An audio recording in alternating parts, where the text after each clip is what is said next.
It's the Arsenal Roundup, episode 4. We are talking transfers, new forwards, £150 million signings, and also how the sporting director role might be affecting our January transfer window. But it's not just me. Today, I have a very, very special guest. Let's get into it.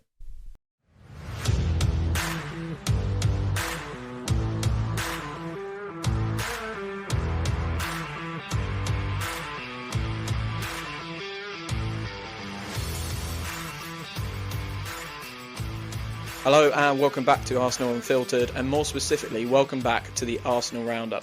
This is episode number 4 of the news show covering all things Arsenal, and today I'm joined by Rohan from Ennui Emery. Rohan, how are you? I'm pretty good, Mark. How's it going with you? Yep, very well, thank you.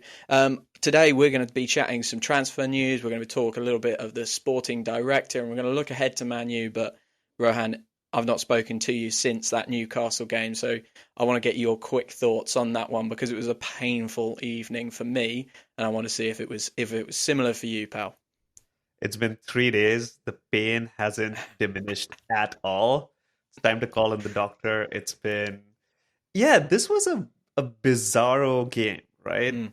This was not what any of us were expecting, especially after the Brighton game.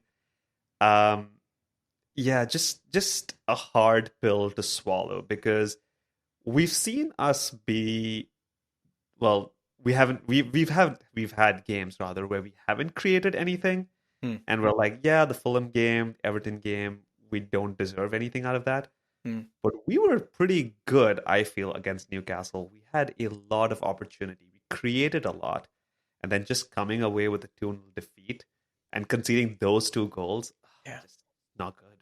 Yeah, I feel the same. It was bizarre. I posted on Blue Sky that I remember watching us under Emery, and we went on a really successful run for like 20 games, I think it was. Yeah. And we were terrible, but we just kept getting results. Aubameyang would score, Lacazette would score, and that would be it. We'd win the game or get at least a battling draw. Feels like it's a bit of the opposite at the moment now, doesn't it? In terms of, I think we're a really good team, and just this season we can't get some games over the line. Yeah, I was doing my video on my YouTube channel, and it was a cathartic time to just talk through everything that happened in the game. I'm sure you had that too for your podcast after the game. Yeah. And I just don't know what we could have done differently in that game because we threw everything at them, especially in that second half. But it just felt like we're winded, we're gassed, like things weren't going our way. And on a better day, this could have been, 4-2 to us, at least 3-2 to us. Yeah. We could have come away with something, but I don't know. It just feels like the yin and yang of this season just feels off because nothing is falling our way. Yeah, I mean, some of that's of our own making, isn't it? I mean, the Kai Havertz chance, I posted that was a bit of a crime that he missed that. Yeah. And it felt similar for the Timber chance and even maybe that Saliba one. I mean, we had 3 clear headers within the 6-yard box, and I don't think we got one of them on target. So that was rough. Let's not forget Martinelli going one on one. Yeah. That was one of the best pieces of football we've produced in a long time, by the way. Absolutely. Let's just say that was really good. And I don't know. It's a harder chance, I get that, but it just feels like one that, given his current situation, he had to take. Rohan, the critical question, though, is do you think we can turn it over at St James's Park? I always think we can turn things around. Good man. I'm always positive. And here's the thing, St. James's Park will be a difficult game. Let's start there. We have won there 2-0 2 years ago. Yeah. But they're gonna pull out everything from the dark arts bag when we go there in a month's time. They're gonna foul us, they're gonna slow the game down, they're gonna make it extremely difficult. Isak will try to hit us on the break. So it's gonna be a difficult one. I think it'll all come down to how we show up. If we can get our football going and we have, based on the injuries that we have and what the squad looks like. Yeah. But I'm confident we can at least get the result, push it into penalties or extra time. I'm not quite sure how the League Cup goes, but I'm always positive. We can turn this around for sure. Yeah, and like it's a month away. Like you say, the squad could look so different. We're going to chat transfers in a bit, but it could also just look different in terms of freshness. I thought in the Newcastle game, Kai Havertz didn't look fresh. Martin Odegaard really didn't look fresh.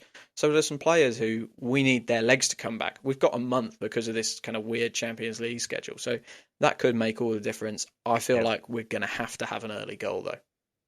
Oh yeah. Oh Yeah. yeah. If that's 0-0 at halftime, I'll be looking back at this and being like, this was a bad take to have, Yeah. but early goal could change things. Absolutely, absolutely. So let's talk transfers then. This is a Arsenal news show and we are in January. So the news is all around transfers, or I guess some of the headlines are around the lack of links, the lack of rumours. How do you feel about that? Because for me, I'm really surprised that we're not hearing a little bit more. We're hearing a lot about this summer with Mbuemo, there's a link. Isak's obviously the big link, but we're Yeah. not hearing much about the here and now. So are you as surprised as I am, Rohan?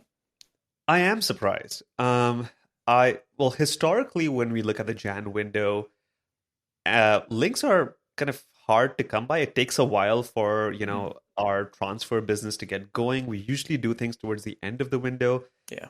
The Mudryk saga dragged on a couple of years ago, but this year it seems like a necessity. I don't know how Arteta or the Arsenal board look at the situation and say we can take our time Yeah. with this because, well, we have 6 more games in Jan. We have 20 days and like Wow. 6 more games this month.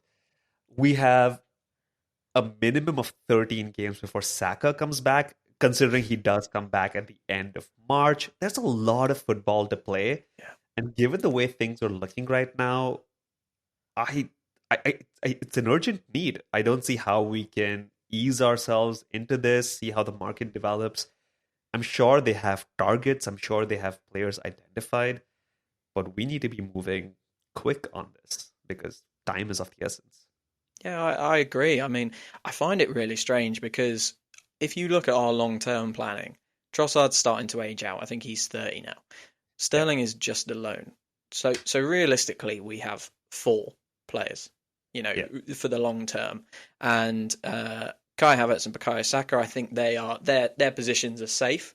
But the other two they're far from safe, right? They're far from wow, these guys have really shown up in Martinelli and Jesus. So I'm really surprised we're not seeing something from the summer planning come forward. And we've heard Arteta today speak a little bit. He wants someone to come in and impact the team. He doesn't want to just bring in a body. That's his quote, which I agree with. But I'd hope we've found someone to impact the team. And I guess my question to you is there anyone you like out there? If you were to wake up to a transfer rumor tomorrow, who do you want that to be that is realistic? Mark, I blame you for this because when you were on my channel about a month ago, Yeah, you spoke about Semenyo, yeah, and that's been in my head ever since. And I'm like, this is a pretty good link. I don't know why nobody's talking about this player. Um, Look, for me, it has to be someone who can come in and hit the ground running. mm, So that narrows down. It has, well, mainly someone from the Premier League who can come in and who knows the league, who can fit right in and start playing. yeah, You know, the Nico Williams link seems like that's kind of for the summer too. It's a really expensive signing to make. We're hearing more about like Barcola and Kangin Lee. Those kind of don't make sense to me. It has to be someone from the Premier League. I've said Eze before. I think he yeah. can do the left aid job. He can play out wide. Um, yeah, it has to be someone who can do what Arteta needs to be done. I don't know if you checked out the Tifo video from earlier this week, and Jai from Everton was another player that was Mm. recommended. And again, looks good, sounds good. I agree that it doesn't have to be just a body, someone who can make an impact. But there are players out there. Yeah. Like we've discussed a few, we've seen a few floating around for other teams. It's just a question of like who can we get in and how do we do this business ASAP? Yeah, I agree. It needs to be a Premier League player. I've not seen that Tifo video, but I have seen Njai play a number of times, and he is a live wire. In a better team, I think he would get a lot of goals, and he is a workhorse as well. So it fits into that kind of Arteta mold, which is is fantastic. Like you mentioned, I like Semenyo, but unfortunately, it looks like the Cunha link is starting to die a death. It looks like he's going to re-sign at Wolves. Yeah. What do you make of that? Do you think they're just protecting their asset, or do you think he is saying, you know what, I'm not waiting for a big move. I'm committing to this club, and I want to keep them in the Premier League and beyond. If I were Cunha or his management team, his agents, and Wolves, we know that there's a big transfer in his future coming up to another Premier League team. I think this deal is to protect his value and in the summer really play hardball with, I don't know, Manchester United, Manchester City, Arsenal, all the other teams that will be in for him and try to get the best deal possible for the player, for their client. This is classic from a lower team to protect a prized asset because he's going to bring in 70, 80 million easily in the summer. Do you think? So, wow. Yeah, I think just because of the recent transfers we've seen in Premier League and how Premier League to Premier League transfers work, and his stock is at an all-time high. So I think he's going to be one of those players to watch in the summer. Chelsea have too many wingers. I don't know if they'd want that won't stop them. That won't yeah, stop them, Rohan. stop them for sure.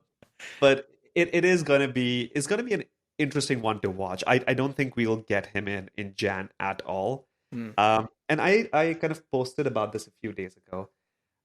I don't think we need the perfect player right now. If let's say Nico Williams or Cunha are the player that they're looking at and they can't get them in Jan, we need a breath of fresh air signing. We need someone to just come in and take the pressure off everyone else in that forward line and Odegaard.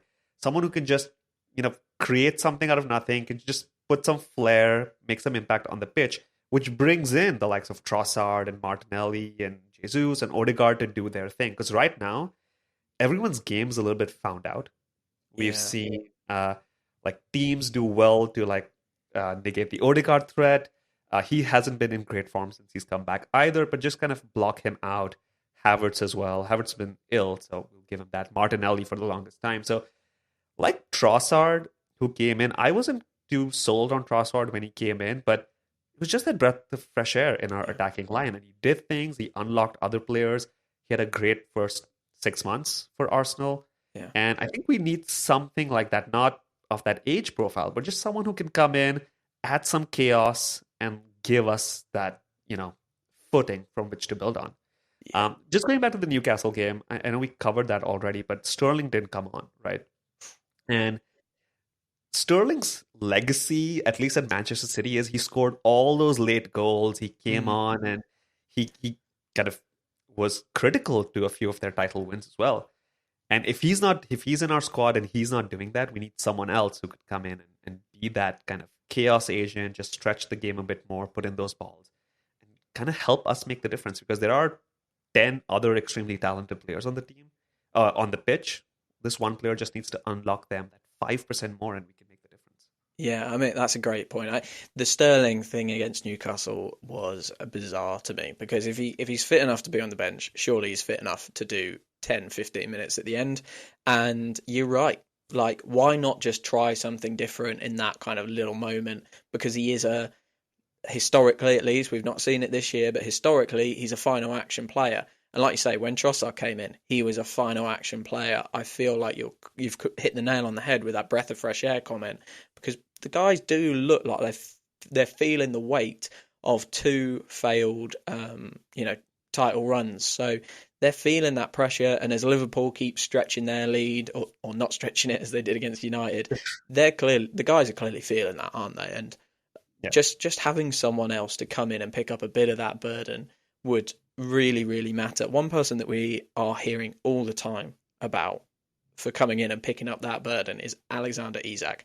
He obviously tore us apart the other night. It's 2 sloppy goals, but he was central to both of them, scoring one and not quite assisting one, but he did all the build-up play for it. I guess, first of all, what's your opinion on Alexander Isak as a player? Because I think a lot of people are very, very keen on him. I want to get your take. And also, what do you think of him as a player when you put the 150 million, which is being reported, the 150 million pound price tag on him? How does that change things for you, if it does at all? Alexander Isak as a player, fantastic. He is, I was one of those people a few years ago who dared to dream that Isak number plate car outside the Emirates was his. And he was like, oh, we're getting him in. We're going to sign him. He is amazing. And what we saw on Tuesday were some of the qualities that were missing. Someone who could Yeah. just be in the box and take the shot. Hmm.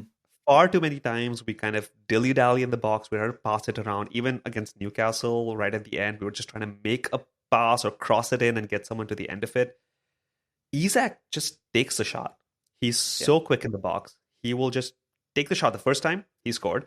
Second time, Raya saved it, but Gordon was there to tuck it in. Hmm. And we need someone like that in our team. And Isak, for me, is fantastic. 150 million?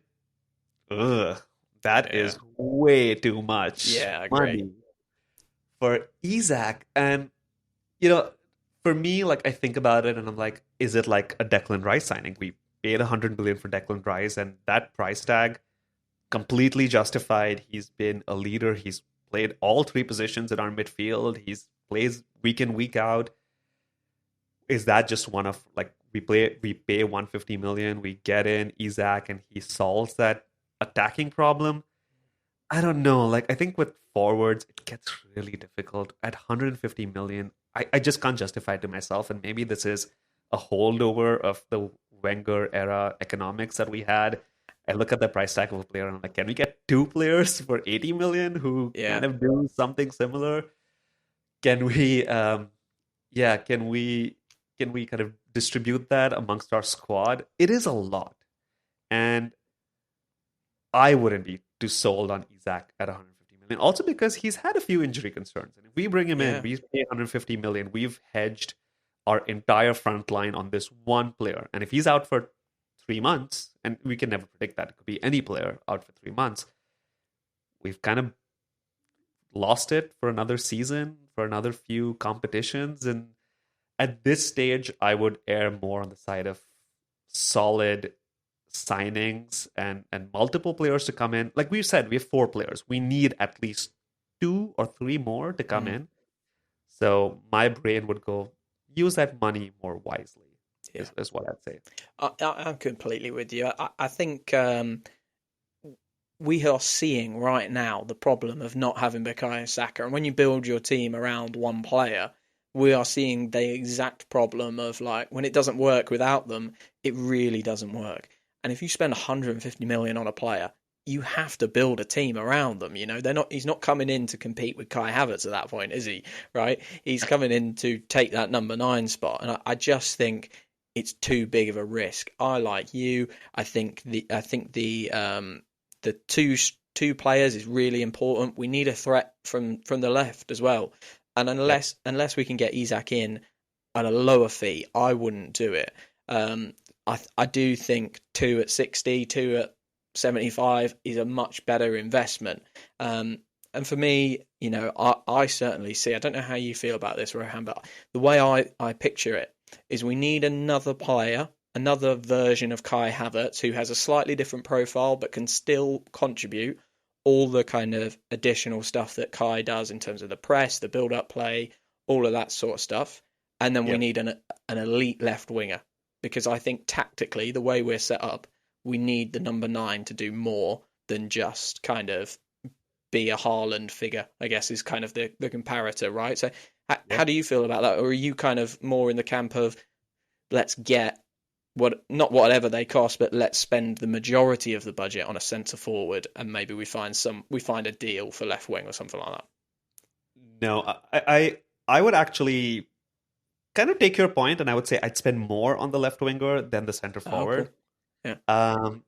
And this came up in Arteta's press conference today as well, and maybe we'll get into that, where he spoke about certain limitations. And I think it's put Blue Sky and all the socials into a frenzy, saying, oh, we don't have money to spend on players. I kind of disagree with how people are taking that quote.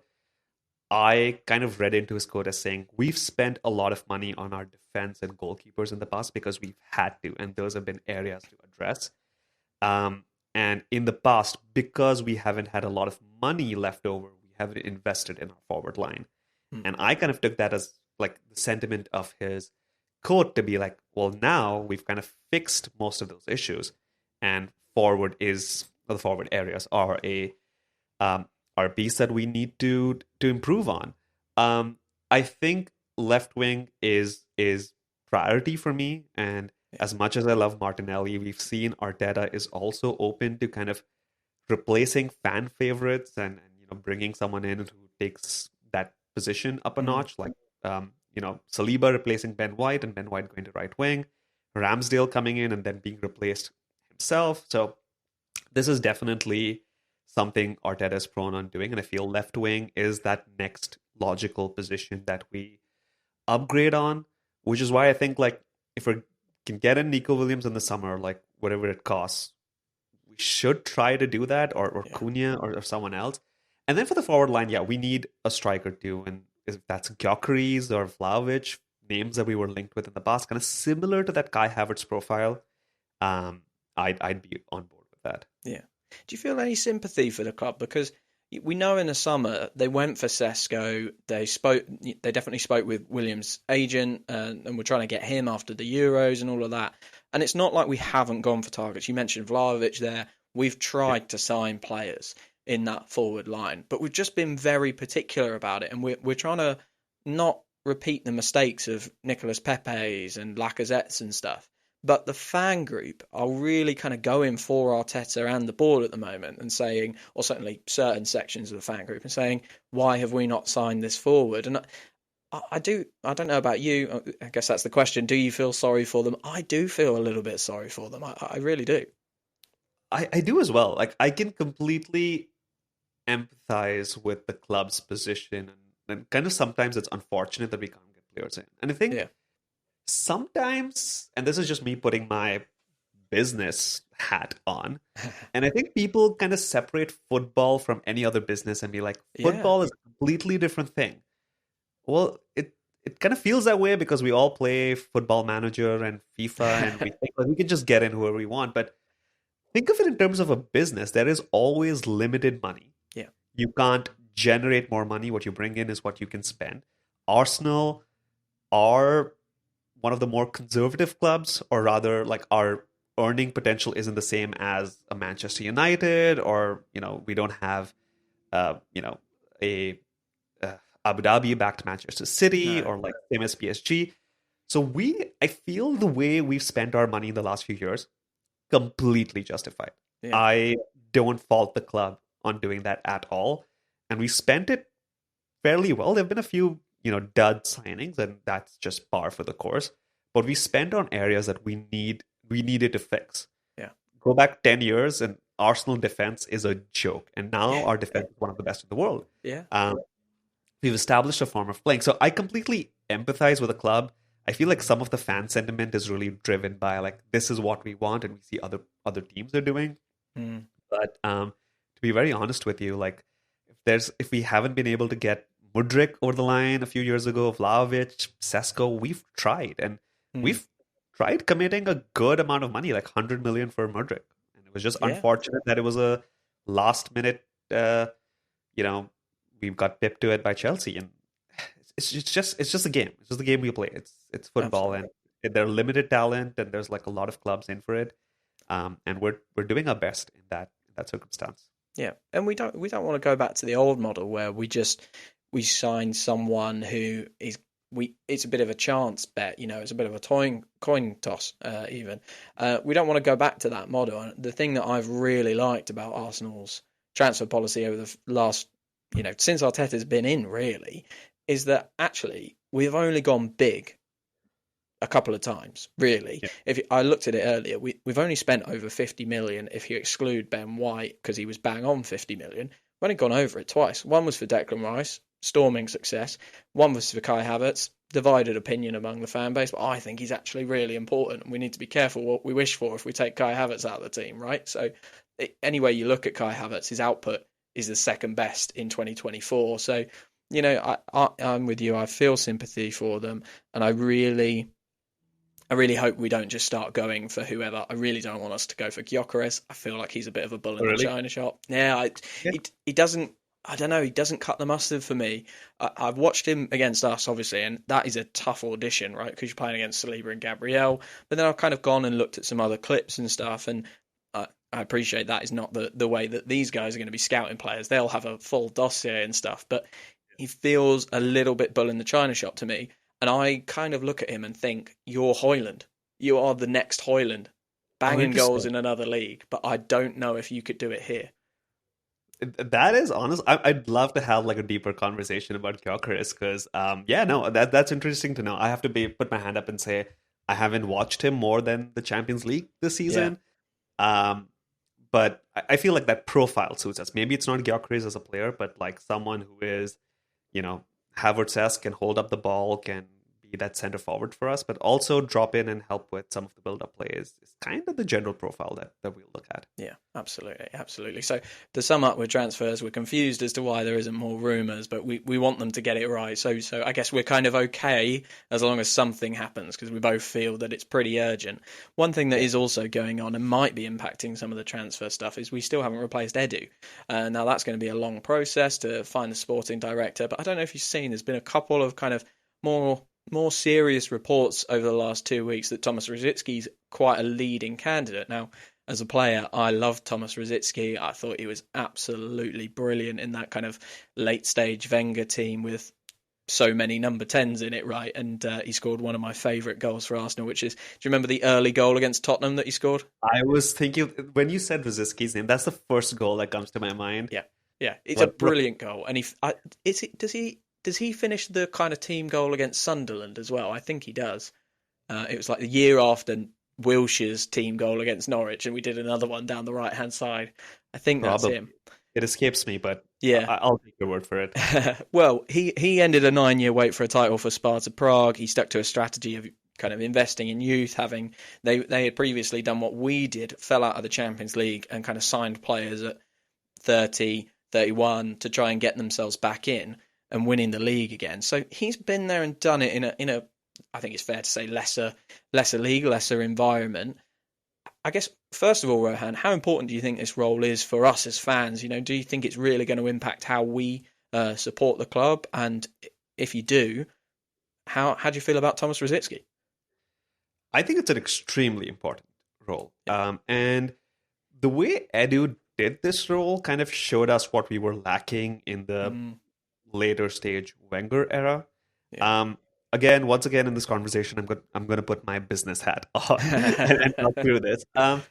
Look, I think this is a kind of sales partnership role. Like, you need to have someone who's social, who knows the landscape, who knows the industry, and can talk to people. Football is all about relationships. It's all about how you can use those relationships to negotiate, get the best deal for yourself, kind of build up your players to sell them at the end of the day. And that is the role at the end of the day. Like, you can talk all about who we bring in. There's an entire team at Arsenal who are reviewing the data, who are looking at the players, watching the clips, being in the stadium. Arteta does that. We have analysts. Jason Ito also does that. Of course. And we have a whole team who identifies the player. But the next part of that job is, how do you go in and get that player? Yeah. And what Edu did with Declan Rice, critical. What he did with Odegaard as well, critical. True. Yeah. And that is how you can talk to a player, convince them, show them the vision, and bring them in. Again, Arsenal is not like Manchester United or Chelsea, who can just like, we'll double your pay and we'll bring you in. And to a lot of players that works, but we're looking at players who are committed, disciplined, have that kind of head on their shoulders, and to kind of sell them on a vision. Like, this is better than you going to Barcelona or Manchester City, and this is how you'll fit in and build, a career and a legacy for yourself. That is extremely important. And I kind of feel, just from the outside, looking at what Rosicky has done, it kind of ticks those boxes. And like bringing young players in, selling them on a vision, bringing a manager in who kind of ended that 9-year wait for a league and bringing them back into the Champions League. I think that's extremely important. Personally, Tomas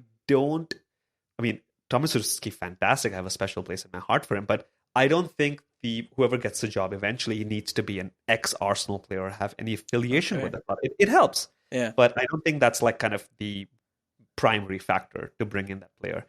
I think something that really impressed me about Edu, and this came out in the interview that he did over the summer, where he spoke about how he recognized that he had certain deficiencies in the job when he came in from Corinthians, was it, to Arsenal? I Oh, can't sorry, remember. from the Brazilian Yeah, I finance. think he went Brazil for Yeah. after that. Yeah. And he knew, and he just spoke about like, oh, I went and did these online courses and I learned more Yeah. about this. And again, it kind of sounds like PR-y, but knowing when you need to invest in yourself and improve your skill set for your job is extremely important. And he did that, and he showed that he passes muster with the job and he can excel in this job. And now, frankly, he has a higher posting at Nottingham Forest or Yeah. that group starting the summer. And that is extremely critical in whoever comes in, and kind of someone who can build on themselves and do the job. Jason Aito is the other person who's been kind of propped up for this job, who's kind of an Yeah. internal replacement. What we hear about him is that he's great with the data, but I think this window will prove if he can do kind of the social, the talking, the negotiating part of his job. Because as fans, we care about who comes in. Internally, the board, the Cronkies, Arteta will care more about how we Yeah. bring that player in. Like how many conversations, how much money, how much do we save, what are the contract terms. So for him, it's unfortunately a very small window in which to prove himself for that job. But Rosicky shows that he has some of those qualities to come in and do it. Yeah, that's really interesting. I mean, as ever, you come up with incredibly well thought out thoughts, Rohan. You really know your Arsenal stuff. For me, I really like that Rosicky's an ex-Arsenal guy. I don't know why, and I think it's just an emotional bit in my brain. I don't actually think it's that important. But when it was Arteta, Edu, Mertesacker, and Wilshere all in those key roles in the hierarchy, I loved that. I don't know why. Oh, yeah, don't get me wrong. I love that they're all ex-Arsenal. Yeah. I just wouldn't put that, like, if I was Stan Kroenke, and I wish I was, flying around in my private jet every day, but Life would be easier. Yeah. life would be easier for sure. I'd still do this with you, I have to say, Mark. But I just, that wouldn't be like the first consideration in my head of like looking through the ex-player list and then moving from there. Yeah. It would be a bonus if the eventual person that we get into the post is an ex-Arsenal player. So yeah. I would just approach it from there. But promising, right? And I think for this job, a good relationship with Arteta is key. Yeah. And because you have to work together and you have to kind of be the sometimes counterpoint to Mikel and kind of, push him where the facts lie.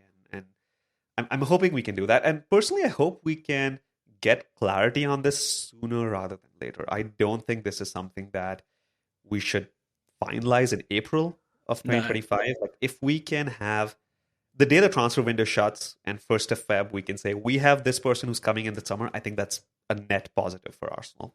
Yeah, because you're right when you talk about conversations and the work for Declan Rice, as I understand it, started 18 months before we actually got him, right? Yeah. So we probably have a list for January, we probably have a list for this summer, and we might even have a list for next January.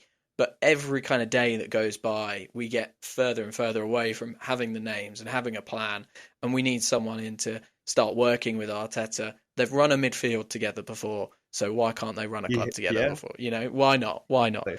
So that is obviously the transfers, Rosicky, but we have a big game this Sunday, Rohan. So let's close on this. How are you feeling for the Manchester United game? Has the Newcastle match and United drawing 2-2 at Anfield with Liverpool put any nerves in your head, or are you still feeling okay for it? Where'd you land on this one? I do have some nerves about the game. Oh, okay. I think the Newcastle game actually eased some of the nerves because really I can see that our attack can click and we can create something. If it was just a Brighton game and this game was after, I'd be like, I don't know. We looked kind of winded. We couldn't put together a lot of clear-cut chances. I'm just like, can we do it against Manchester United, who are going to be super confident coming to the Emirates? They are. That result against Liverpool, no one saw that coming. Let's be very honest. That I was like, is this a 7-0 again? Or is this going to be like extreme? Is it going to be like a battering? They're going to come in super confident. I know we can create. I think the question will just be how much we have in our legs. Because again, Tuesday, Sunday, they haven't played all week. They're going to be high on confidence. Diallo is a threat. He's really good. Bruno Fernandes looked good, but maybe that's just a blip. Doesn't usually look good. And playing at home, I think I am right. We are playing at home. We're at home, yeah. We're at home for uh, 5 games on the bounce. Newcastle United, Spurs, and then 2 more as well. I think one of them is Champions League game, maybe. yeah. So we have to take advantage, and we have Yeah. to show up. So yeah, I'm positive. I always think we can get a result, and we usually seem up for games against the Big Six. We show up pretty That's well true. with those games. So yeah, on to Sunday. Yeah, that's true. We've done pretty well this year. I mean, we've got a draw with Liverpool. We've beaten Tottenham. We should have beaten City. So you're right. Top 6 teams we've done all right on. To be fair, can we call Man U a top 6 team at the moment? I mean, historically, yeah, but right now they don't feel that way. The Liverpool game was the first time I've seen them have a midfield under Amorim. Yeah. And I've actually made quite an effort to watch them more because I think it's really interesting seeing that his 3-4-3 system in the Premier League. And I just think it misses key bits. I mean, teams nowadays use their number 6 and use their fullbacks so inventively. That's how so many overloads happen for build-up play and stuff like that. And they don't have those players, which I think is a really weird thing to try and do in the Premier League. Liverpool game is the first time I saw it work, so I'll be interested to see what they bring against us. I'm going to ask you to put your money where your mouth is, Rohan. What's your score prediction? Who do you think might score for us as well? Because I'm hoping you're going to predict some Arsenal goals. I am going to go 3-1 for Arsenal. Okay. And for us, who scores? A Saliba goal from a corner. Yeah, nice. I'm going to go Kai Havertz for another one. Yeah. You know what? Kai Havertz for 2. Let's do Okay, that. yeah. Yeah. He's not done that often at Arsenal. I think Chelsea's the only game, the 5-0 against Chelsea, where he scored 2. Yeah, it'll be good to see. I think like he can shake off that illness and he can come in and do it. The one thing that's going for us is Newcastle, Isak, extremely clinical. United aren't that clinical. They do waste a lot of chances. So hopefully we can just put them to the sword and get the goals. Yeah, I'm with you. I think we can get through it. I'm going to go with 2-0. I don't see them scoring. I agree with you. But I worry about our finishing, and I think we will need a corner or two to take advantage of. Although I'm not too worried about us scoring from corners. If we win the league, scoring one goal every game from corners, and we win it 1-0, I'm fine with that. So we haven't scored from a corner in a month, so we're long overdue. At least a corner goal. We should have had 3 against Newcastle. I mean, that was crazy, wasn't it? Absolutely crazy. Cool. Well, thank you so much for coming on, Rohan. We'll wrap it up there. Where can everyone find you? What do you want to tell us about? What have you got going on? Appreciate you having me on. Folks can follow me on Blue Sky at Ennui Emery. Similar for the YouTube channel. I do a podcast just like you twice a week and then match reaction videos. So follow along. Yeah, brilliant. I do really recommend everyone goes and checks that out. It's a great channel that you got, Rohan. I love hearing you talk about Arsenal. Let's hope for a great result on Sunday, and we'll leave it there. Thank you very much. Thank you very much, even everyone, for following and listening, and I'll speak to you very, very soon.